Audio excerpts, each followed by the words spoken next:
Park Du spent her life in the shadows of her brother's empire. To the world, she was the sister of a monster. To her brother, she was just a ghost in the house. Nobody knew she still had nightmares about the smell of smoke. Her parents, gone since she was 5, left her with a brother who treated her like a burden and a strange, circular mark on her arm she couldn't explain. She lived a quiet, terrified life until 11:14 p.m. on a rainy Friday, when the black vans arrived. She was dragged into the dark, not knowing she was about to face a man who had been hunting her ghost for 20 years. Ju Taran prided himself on being a ghost. No family, no friends, no mercy. At 31, he sat in his armored office, his expensive watch covering a scar that throbbed whenever he thought about the orphanage fire. People were targets. Mercy was a debt he couldn't afford to pay. His phone buzzed. "We have her, boss." The sister. "She's in the gray room." Taran didn't smile. He didn't feel joy. He only felt the cold satisfaction of a plan coming together. He checked his watch. 11:45 p.m. In 15 minutes, he would break the Park family forever. He didn't know that in 15 minutes, his own heart would be the one to shatter. The rain in Seoul didn't just fall, it screamed. It washed over the neon signs and turned the narrow alleys into rivers of cold, gray ink. Park Du pulled her thin jacket tighter around her chest, but the fabric was already soaked through. She hated being out this late. The city felt different after midnight, less like a home and more like a trap. She walked quickly, her worn-out shoes splashing in the puddles. She just needed to get past the next 2 blocks. In her mind, she could already see her small room, the dry blankets, and the flickering light of her old heater. But mostly, she thought about the mark on her arm. It always throbbed when the weather turned cold, a dull ache that reminded her of smoke and screams she couldn't quite remember. Suddenly, the hum of the rain was broken by the growl of an engine. A heavy black van swerved around the corner, its tires screeching against the wet pavement. It didn't slow down. It angled toward her like a shark spotting its prey. Du's heart hammered against her ribs. She turned to run, but her foot slipped on the slick ground. Before she could regain her balance, the sliding door of the van flew open with a loud metallic bang. 3 men stepped out. They weren't street thugs. They wore matching black suits that looked expensive even in the rain. Their faces were as hard as the concrete beneath them. Du scrambled backward, her hands scraping against a brick wall. "Please," she whispered, her voice shaking. "I don't have anything. I'm just going home." The man in the center didn't answer. He didn't have to. He moved with a terrifying, practiced speed. He lunged forward, his large hand grabbing her upper arm. Du let out a sharp cry, her eyes wide with terror. She struggled, kicking at the air, but his grip was like a steel shackle. "The boss wants the sister," the man growled. "I'm not. I didn't do anything," she sobbed. The other 2 men closed in, blocking her view of the street. One of them pulled out a dark cloth. Du tried to scream, but the sound was swallowed by the roar of a sudden thunderclap. The cold, chemical smell of the cloth hit her nose, and the world began to tilt. The neon lights of the city blurred into long, messy streaks of color. As her knees gave out, she felt them lift her off the ground. She was light, nearly weightless in their arms, a tiny bird caught in a storm. They tossed her into the back of the van onto the hard floor. The door slammed shut, cutting off the sound of the rain. Inside the van, it was pitch black and smelled of leather and cigarettes. Du tried to reach for her arm, her fingers brushing the spot where the circular mark lay hidden under her sleeve. It felt like it was burning. She didn't know where they were taking her. She didn't know about the blood feud or the man waiting in the gray room. All she knew was that the shadows had finally caught up to her, and this time, there was no light to guide her back. The van sped away, disappearing into the rainy night, leaving nothing behind but a few scattered flowers she had dropped in the mud. The heavy steel door shut with a loud bang that echoed deep in Taran's chest. The room was small, cold, and painted a dull, flat gray. There were no windows to show the sky, and no clocks to tell the time. The only light came from a single bulb hanging by a wire from the ceiling. It swayed slightly, casting long, dancing shadows against the concrete walls. In the center of the room sat a wooden chair, and on that chair sat the girl. She looked small, much smaller than she had in the photos. Her hair was messy, and her hands were tied behind her back. Taryn stood in the corner, her own face hidden in the shadows. She watched the girl's shoulders shake. The air in the room felt thick, like it was hard to breathe. It smelled like old dust and cold metal. Taryn felt a sharp chill, but it wasn't from the air. It was from the task ahead. She reached into her pocket and felt the cold edge of the phone she carried. On that phone were the messages that could destroy a man's world. To get what the agency needed, she didn't need to use a weapon. She needed to use fear. The girl looked up, her eyes wide and red from crying. "Who are you?" she whispered. Her voice was thin, like paper. Taryn didn't answer right away. She stepped forward until the yellow light hit her face. She saw the girl's breath hitch. This was the moment. This was where the kindness of the intro ended and the cold truth began. Taryn knew that to break the brother, she had to make the sister believe there was no way out. She pulled the chair across the floor with a loud, grating screech. She sat down directly across from the girl, leaning in close until they were only inches apart.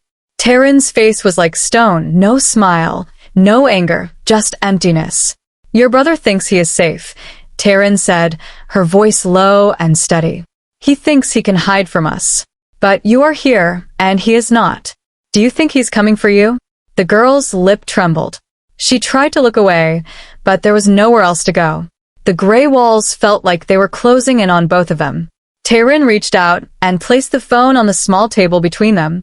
The screen lit up, glowing bright blue in the dark room. Taryn felt a flicker of guilt, but she pushed it down deep. She had a job to do. She had to be the monster the agency wanted. She leaned back, watching the light from the screen reflect in the girl's terrified eyes. The break was beginning, and there was no turning back now. Taryn leaned closer, ready to say the words that would end the girl's hope. But as the girl moved her head to cry, her collar slipped down just an inch. Taryn stopped breathing. Everything in the room seemed to go silent. On the side of the girl's neck, hidden by her dark hair, was a small, pale scar. It was a perfect circle with 3 tiny dots inside it. Taryn felt like she had been hit in the chest. Her hands began to shake, and she quickly hid them in her lap. She knew that mark. She had seen it every day of her childhood when she looked in the mirror. It was the mark of the Sunset Orphanage. Suddenly, the gray walls of the cell disappeared. Taryn wasn't a cold agent anymore. She was a terrified 8-year-old girl again. The smell of dust turned into the smell of thick, black smoke. She could hear the roar of the fire as it ate the wooden floors of the orphanage. She remembered the heat stinging her skin and the way the orange flames climbed the curtains like hungry monsters. In the middle of that fire, she had held someone's hand.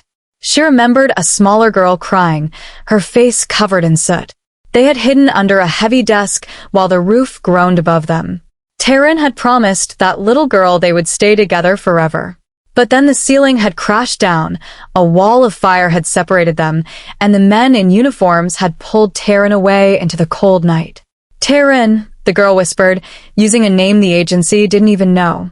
Taryn snapped back to the present. Her heart was beating so fast it hurt. The girl in the chair wasn't just an enemy sister. She was the shadow from the fire. She was the one Taryn thought had died in the flames 10 years ago. The glowing phone on the table felt like a piece of ice. The mission, the agency, and the break didn't matter anymore. Taryn looked at the girl's tear-filled eyes and realized she couldn't be a monster today. She wasn't an agent in a gray room.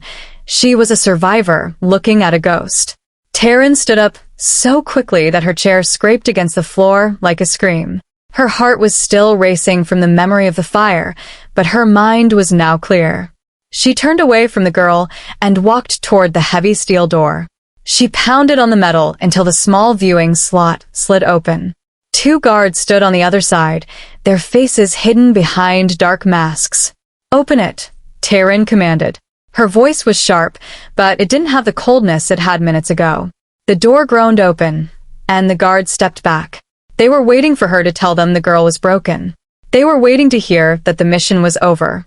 Instead, Taryn looked at the taller guard and pointed back into the gray room. "She needs a doctor," Taryn said. "And bring her some water and a real meal. Now." The guards looked at each other. They didn't move. In the agency, prisoners were not treated like guests. They were treated like problems that needed to be solved. One of the guards stepped forward, his hand resting on his belt. "The orders were to finish the job, Taryn. We have the tools ready, if she isn't talking yet." Taryn felt a flash of heat in her chest that felt just like the orphanage fire. She stepped into the guard's space, her eyes narrowing. "The orders have changed because I am the one in charge of this room. She is dehydrated and shaking. If she faints, we get nothing. Get a medic and get her something to eat that isn't from a tin can." The guards hesitated. This wasn't the Taryn they knew.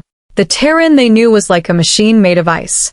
They looked past her at the small girl in the wooden chair, who was watching them with wide, confused eyes. "Is this a joke?" the shorter guard asked, his voice sounding annoyed. "We don't give medical aid to enemies. We just want the codes." "She is not an enemy right now," Taryn snapped. "She is an asset.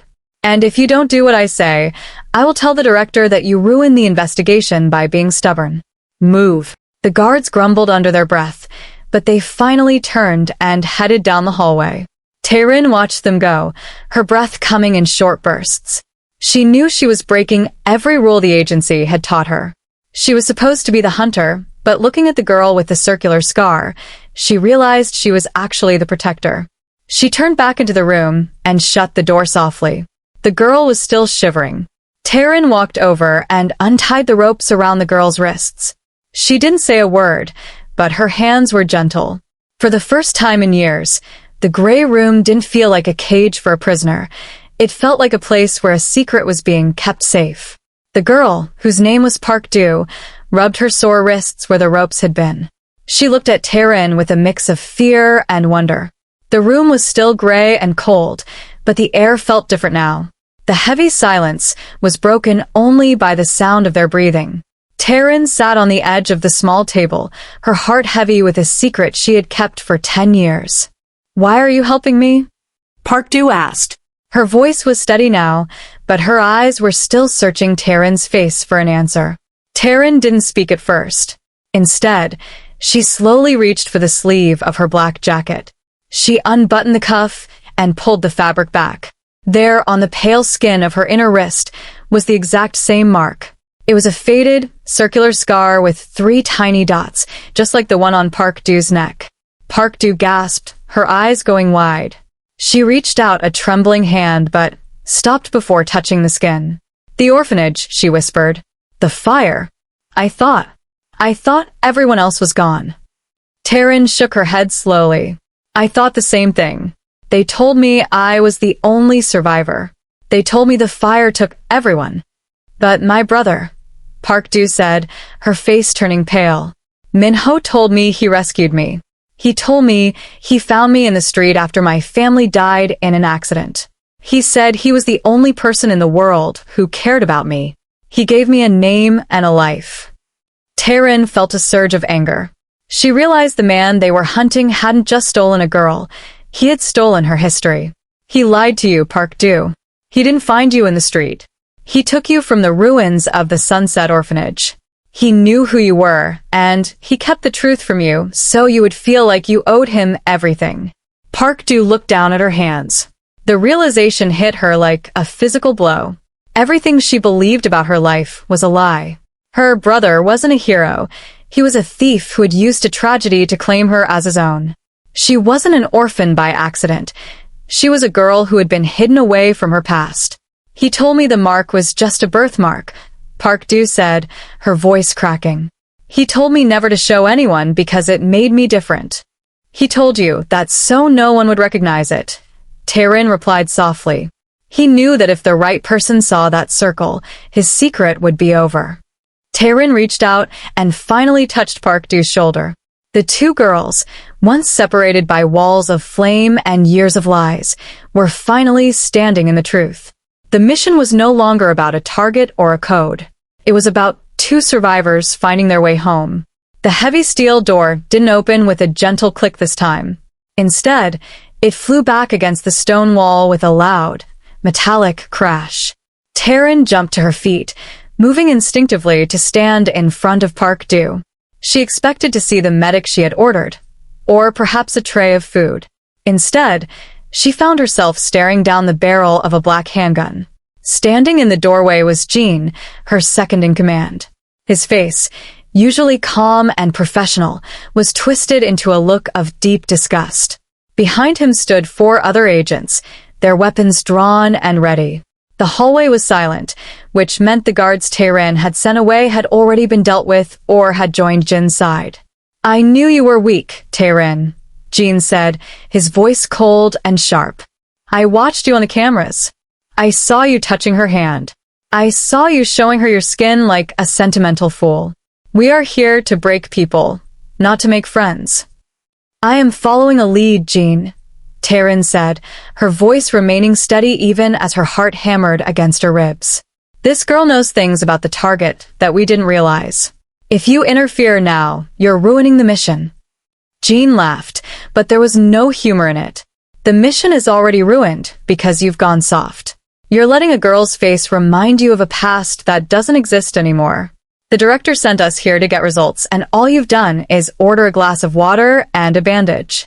He stepped into the gray room, the light from the hanging bulb reflecting off his polished shoes. "The price for being a traitor is high, Taryn. You were our best, but now you're just a broken tool.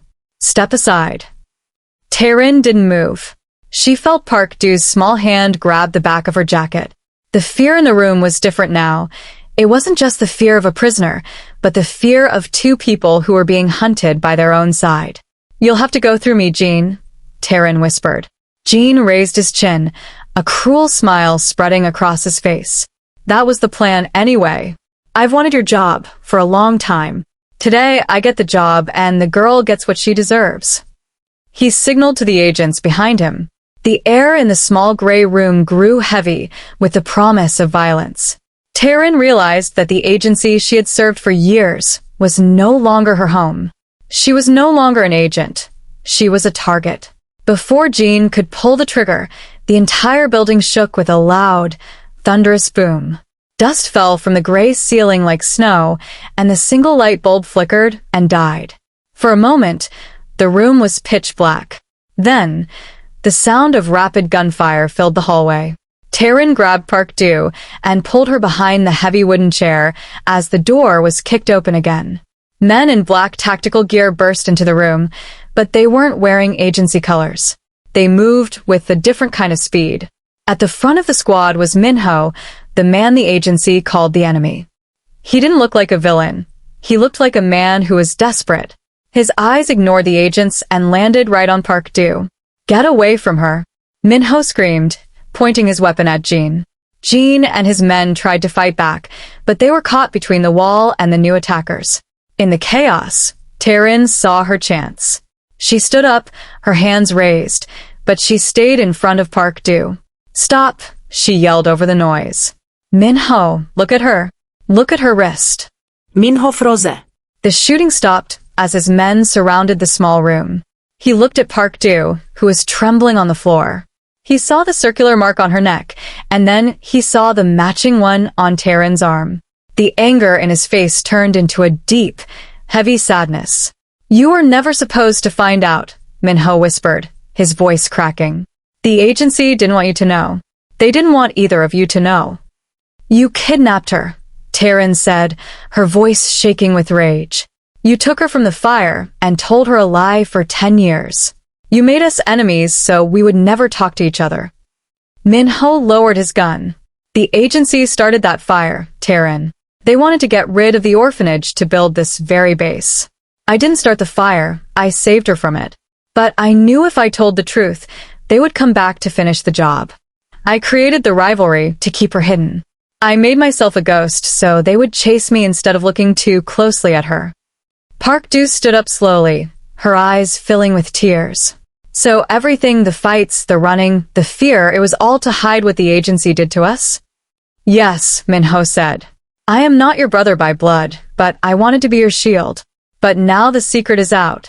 They know you both survived the fire, and they won't let any witnesses live. Taerin looked at Jean, who was pinned against the wall by Minho's men. She realized the agency hadn't just trained her, they had used her to hunt the only family she had left. The burning truth was finally clear. The fire hadn't ended 10 years ago. It had been burning in the shadows this whole time. The building groaned again as an explosion rocked the floors above. Red emergency lights began to pulse in the hallway, turning the gray walls into the color of dried blood. Taerin didn't wait for Minho to give another explanation. She grabbed a fallen guard's belt and pulled out a key card. She looked at Park Do, whose face was pale but determined. "We have to move now," Taerin said.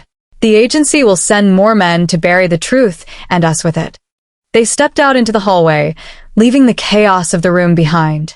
The air was thick with the smell of smoke and chemicals. It felt just like the orphanage fire all over again, but this time, Taerin wasn't going to let go of the girl's hand. They ran past broken glass and flickering monitors. Every corner felt like a trap. Suddenly, 2 agents blocked the path at the end of the corridor. They raised their rifles, but Taerin was faster. She pushed Park Do behind a heavy metal crate and dove forward. She didn't use her gun. She used the speed and strength the agency had taught her. With a swift kick and a sharp strike, she knocked the weapons away. Park Do didn't just hide, though. She saw a heavy fire extinguisher on the wall, ripped it down, and swung it at the second agent's legs. The man stumbled, and Taerin finished the fight with a quick blow to his chin. She looked at Park Do with a small, surprised smile.